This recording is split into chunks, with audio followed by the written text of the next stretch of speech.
एक समय की बात है, चंदनपुर नाम के गांव में मदन नाम का एक गरीब व्यक्ति अपने बूढ़े दादा के साथ रहता था।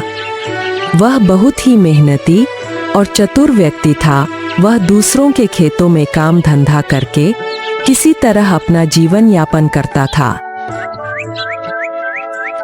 अगर उसे किसी दिन लोगों के खेतों में काम नहीं मिलता तो वह जंगल की तरफ चला जाता था और कभी लकड़ियां चुनकर लाता तो कभी जंगल से फल तोड़कर घर ले आया करता। और गांव के बाजार के दिन मदन अपने पुराने साइकिल में सारे सामानों को लादकर बाजार ले जाता और थोड़े बहुत दामों में बेच दिया करता। अरे भाई केले ले लो, आओ आओ जल्दी आओ, केले ले लो, मात्र 15 रुपए दर्जन। साथ ही साथ ताजा ताजा आम भी ले लो, मात्र 20 रुपए किलो, मात्र 20 रुपए किलो। अरे आओ भाई आओ।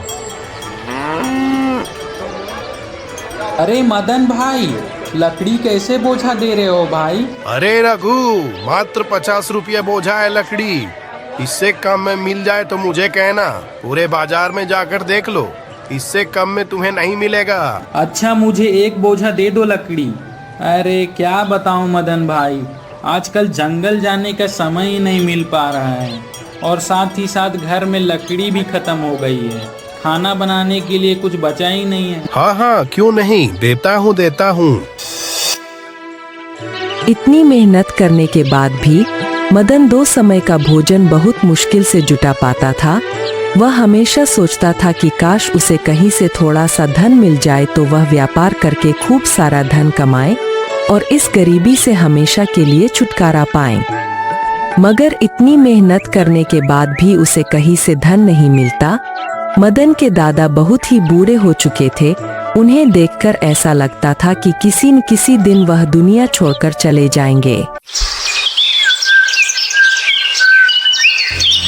एक दिन की बात है, सुबह सुबह मदन के दादा मदन को अपने कमरे में बुलाते हैं। मदन बेटा, अरे ओ मदन बेटा, जरा मेरे पास आना, मुझे तुमसे कुछ जरूरी बात करनी है।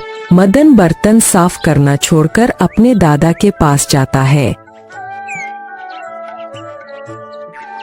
क्या हुआ दादाजी, आप क्यों मेरा नाम लेकर बुला रहे हो? बेटा, अब मुझे लगता है कि मैं थोड़े ही दिनों का मेहमान हूँ। आप ऐसा क्यों बोल रहे हैं दादाजी? तभी मदन के दादा अपनी पोतली से एक हीरे जैसे दिखने वाला सामान निकाल कर मदन को देते हुए बोलते हैं, ये लो बेटा, मेरे पास तुम्हें देने के लिए कुछ भी नहीं है। ये लो हमारे खानदान की आखिरी निशानी, बस यही मैं तुम्हें दे सकता हूँ। मदन उस हीरे जैसी दिखने वाली चीज को देखकर बहुत खुश हो जाता है। कुछ दिन ऐसे ही गुजर जाते हैं। अब मदन के दादा दुनिया को अलविदा कह चुके थे, लेकिन जब भी मदन उस हीरे को देखता वह अंदर ही अंदर खुशी से झूम उठता। मदन उस हीरे जैसी दिखने वाली चीज को देखकर हमेशा रात को सोचता, मैं इस हीरे से मिलने वाले पैसों से मैं एक अच्छा व्यापार करूंगा और जल्द ही अमीर हो जाऊंगा। अगले दिन सुबह सुबह मदन जल्दी उठकर गांव के ही प्रसिद्ध जौहरी के पास जाता है और मदन जौहरी को हीरा दिखाते हुए बोला, जौहरी जी, ये देखिए मैं आपके पास बेचने के लिए क्या लाया हूँ। आप इसका कितना मूल्य देंगे बताइए? हीरे को देखकर जौहरी ने अच्छी तरह परखा और एक मुस्कान के साथ बोला, अरे मदन भाई, ये क्या उठा लाई हो? ये कोई हीरा वीरा नहीं है, ये तो एक साधारण कांच का टुकड़ा है। बस इतना सुनते ही मदन के पैरों के नीचे से तो जमीन ही खिसक गई, जैसे उसके सारे सपने चूर चूर हो जाते हैं। वह अंदर ही अंदर बहुत दुखी हो जाता है और अपना हीरा लेकर वापस अपने घर की ओर चल पड़ता है। लेकिन मदन हार मानने वालों में से नहीं था। उसने मन ही मन सोचा, कल तो नगर के सबसे बड़े जौहरी भानु सिंह के यहाँ जाएगा और अपने हीरे की परख करवा कर आएगा। यह सोचकर वह निश्चिंत होकर रात को सो जाता है।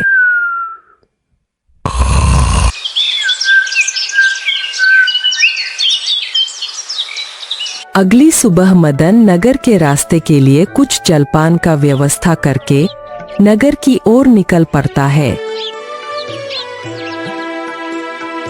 भानु सिंह एक बहुत बड़ा जोहरी था। उसके पास देश विदेश से राजा महाराजा, मंत्री, सेनापति के साथ ही साथ बड़े बड़े जमींदार उसके दुकान में खरीदारी करने आते थे। मदन पूरे 50 किलोमीटर का रास्ता तय करने के बाद आखिरकार नगर पहुंच ही जाता है। मदन नगर के बाजार से होते हुए भानु सिंह के दुकान की तलाश करते हुए आगे बढ़ता है। कुछ दूर चलने के बाद मदन भानु सिंह के दुकान पर जाता है। प्रणाम महोदय, मैं आपके यहाँ बहुत दूर से ये हीरा लेकर आया हूँ। बताइए आप इसका कितना मूल्य देंगे? यह कहकर मदन हीरे को जौहरी को दे देता है। उसे देखते ही भानु सिंह तेज आवाज में बोलता है, क्या बात है, आपने मुझे पागल समझ रखा है क्या? हैं? यह पत्थर का टुकड़ा उठा लाए और मुझे हीरा बताकर पागल बना रहे हो? मेरे पास इतना फालतू चीजों के लिए समय नहीं है। महोदय, आप अपना हीरा लीजिए और यहाँ से कृपया चले जाएं। मदन ने बनावटी आश्रय व्यक्त करते हुए कहा, क्या पत्थर का टुकड़ा? नहीं नहीं, ऐसा नहीं हो सकता। यह तो हमारे खानदान की निशानी है। यह तो खानदानी हीरा है जो मेरे दादा को उनके परदादा ने दिया था। दादा के जाने से पहले वो मेरे को यह हीरा सौंप कर गए। अब थोड़ा घर में परेशानी हो गई है तो सोचा इसे बेचकर कुछ पैसे मिल जाते। इतना सुनकर भानु सिंह ने हीरे की परख करके बोला, माफ करना महोदय, यह कोई हीरा नहीं है, यह कांच या पत्थर का टुकड़ा ही है। मैं तो इतना पारखी हूँ कि किसी भी हीरे को देखकर ही बता सकता हूँ कि वह कितने मूल्य का होगा। तब मदन दुखी मन से बोला, महोदय, आप ऐसा करिए ना, मेरे इस हीरे को अगर आप खरीद नहीं सकते हो तो कम से कम आप इस हीरे को अपने दुकान में ही रख लीजिए। अगर कोई ग्राहक आए तो आप इसे बेच दीजिएगा, वरना कुछ समय बाद आकर मैं यह हीरा ले जाऊंगा। मदन की गिड़गिड़ाहट देखकर भानु सिंह का दिल पसीज गया और वह इस बात पर राजी हो गया कि यह हीरा वह अपनी दुकान में रख लेगा। अगर बिके तो बेच देगा, नहीं तो वापस कर देगा। महोदय, आप इस हीरे का कुछ तो मूल्य सोचा होगा ना आपने, जो आप रखना चाहते हो। आप बताइए, मैं इसे ग्राहकों को किस मूल्य पर बेचूं? आप इस हीरे की कीमत लोगों को 20,000 रुपये बताइएगा। इतना कहकर मदन अपने घर को लौट जाता है।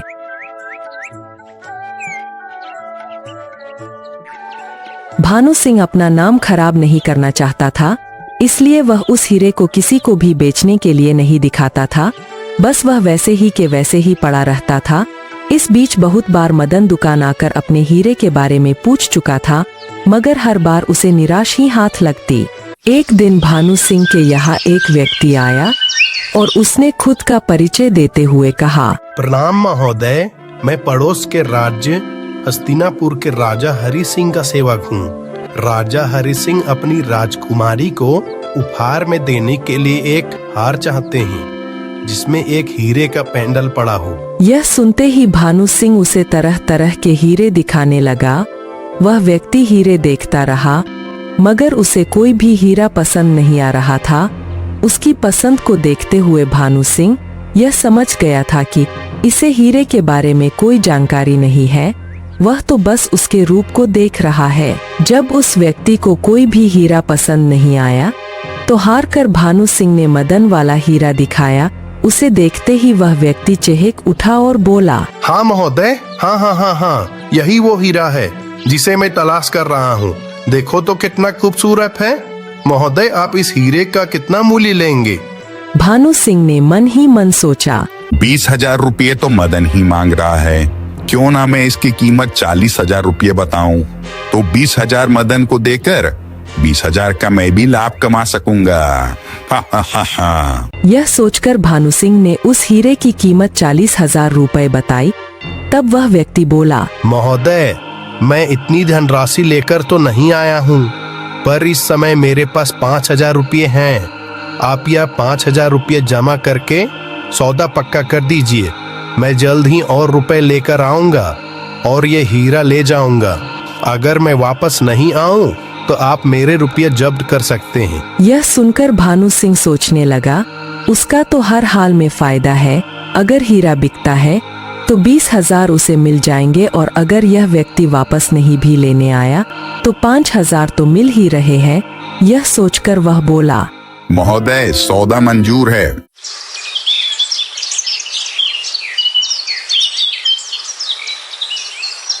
इस घटना के 2 दिन बाद मदन आया और भानु सिंह से अपनी हीरे के बारे में पूछने लगा। महोदय, क्या मेरा हीरा बिका या नहीं? अभी तो नहीं बिका है भाई। महोदय, आप मेरा हीरा वापस कर दें, क्योंकि मैंने सुना है एक व्यापारी किसी हीरे की तलाश में इधर उधर भटक रहा है। मैं अपना वह हीरा उस व्यक्ति को बेच दूंगा और बदले में उचित मूल्य प्राप्त करूंगा। अगर मैं यह हीरा मदन को वापस कर दूंगा तो मुझे 20,000 रुपये की हानि हो जाएगी। इससे अच्छा है मैं मदन को 20,000 रुपये दे देता हूँ और यह हीरा अपने पास रख लेता हूँ। मदन भाई, मैं सोच रहा था ये हीरा मैं ही खरीद रहा हूँ। मुझे ये हीरा बहुत पसंद आ गया है। मैं इसे अपनी दुकान में रखना चाहता हूँ। ये लो तुम्हारे 20,000 रुपये। मदन 20,000 रुपये लेकर वापस अपने गांव चला गया।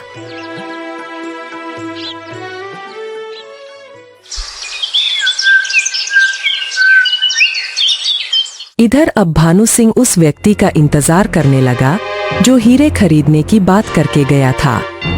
2 दिन 4 दिन 2 महीना बीतने को आया मगर वह व्यक्ति वापस नहीं आया।